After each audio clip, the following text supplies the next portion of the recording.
นี่บอกว่าน้อยเพลิงនៅប្រទេសអូស្ត្រាលីខែនេះគេកំពុងតែតាំងភ្លើងអស់នេះឯនេះឯនេះតាំងចេះឯនេះលោកតាគ្រីស្មាស់ស្អីចឹងមកនេះហើយទៅច្រើនណាស់តែថ្ងៃនេះខ្ញុំមកថតតែផ្ទះនេះទេព្រោះផ្ទះនេះវារាល់គេមានធ្វើរាល់ឆ្នាំនេះគេតាំងរាល់ឆ្នាំអស់ភ្លើងច្រើនណាស់បងប្អូនហើយដាក់រាល់អាទិត្យរំទៅហើយឲ្យយើងមើល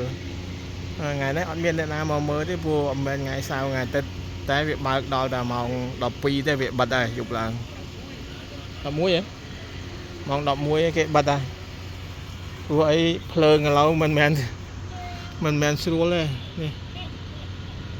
ភ្លើងអស់ច្រើនដូច្នេះគេបើកតែផ្លែឲ្យតែកូនក្មេងមកមើលតើគេឈប់ហើយនេះ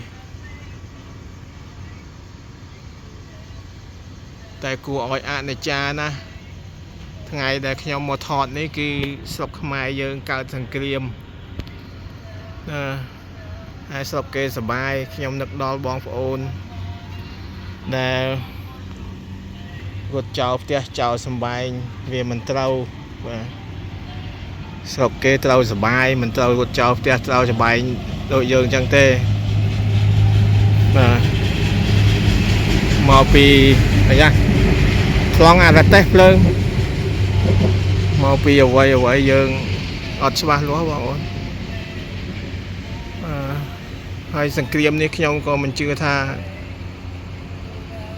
ចប់ត្រឹមនេះដែរវាមានតទៅមុខទៀតតែសង្ឃឹមថាអស់ត្រឹមនេះទៅចុះ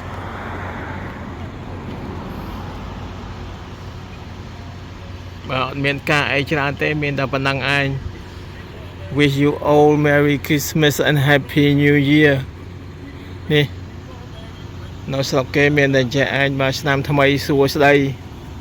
គឺស្មាស់បុណ្យណូអែលបងប្អូន